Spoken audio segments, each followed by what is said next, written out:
네, 건진법사 의혹을 취재해온 이자영 기자가 나와 있습니다.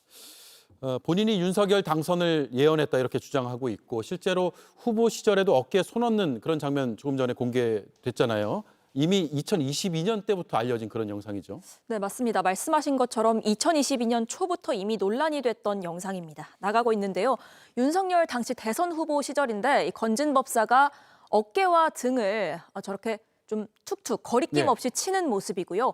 이리저리 이끄는 듯한 모습도 보여서 이 비선 실세 논란이 당시에 불거진 바가 있습니다.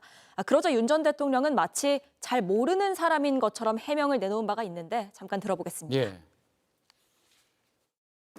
뭐 그분이 무속인 맞습니까? 우리 당 관계자한테 소개받아서 인사를 한 적이 있는데 스님으로 저는 알고 있고 법사라고 저는 들었습니다. 참 황당한 얘기입니다.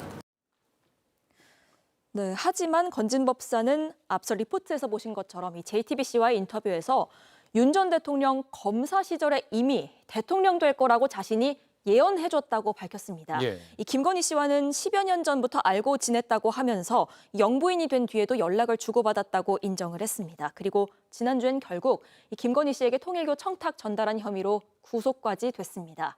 이런 건진을 윤 전 대통령은 마치 몰랐던 사람인 것처럼 전 국민 앞에서 말했던 겁니다. 예. 그만큼 아주 긴밀한 사이다 보니 내 몫을 달라 이렇게 요구한 게 아닌가 싶기도 하네요. 예, 이 건진법사가 윤핵관인 윤한홍 국민의힘 의원에게 보낸 메시지로 볼 때요. 이 건진법사는 최소한 이 3명을 어떤 자신의 최소한의 몫이다라고 생각을 했던 것 같습니다. 실제로 네트워크 본부에서 활동했던 건진과 가까운 사람들이 이런저런 요직에 간 걸로도 알려졌는데 대통령실 행정관 한 명은 찰리, 처남입니다. 처남 몫으로 들어갔다라고 건진법사가 직접 저렇게 문자 메시지에서 언급한 바도 있습니다. 예. 그러니까 윤석열 부부를 고집센, 말 안 듣는 사람들이라고 다소 좀 박하게 평가를 했지만 대선 뒤에는 그런 윤 부부 측에 아주 당당하게 자리를 요구했던 겁니다. 예. 국민의힘 대선 경선 토론회 때 윤석열 전 대통령 손바닥에 왕자 있었잖아요. 그걸 건진법사가 써준 게 아니냐 이런 이야기도 있었는데 그 부분도 확인이 됐죠. 예, 일단 윤 전 대통령과의 인연에 대해서 조금 더 얘기를 나눠봤는데요. 예. 김건희 씨와는 10여 년 전부터 알았다 이런 얘기를 하면서 저희가 지금까지 쭉 보도해드렸던 이런저런 얘기들을 늘어놨습니다. 하지만 윤 전 대통령에 대해서는 대체로 말을 아끼는 모습이었습니다. 이 윤 전 대통령, 김건희 씨 소개로 만났다는 부분은 인정하면서 언제 만나게 됐는지에 대해서는 답을 피했는데 일단 예. 이 부분부터 잠시 들어보시죠. 네. 윤석열 전 대통령은 김건희 씨의 소개로 그러면 만나게 된 건가요? 예.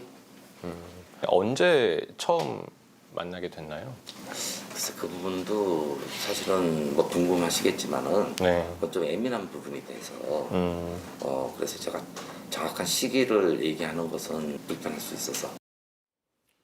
네, 다만 말씀하신 이 손바닥 왕자에 대해서는 자신이 한 게 아니라고 딱 잘라 말했습니다. 예. 만일 이 말이 사실이라면 윤 전 대통령 후보 시절 비슷한 시기에 또 다른 무속인이 개입한 정황으로도 볼 수 있습니다. 네, 잘 들었습니다. 이자연 기자였습니다.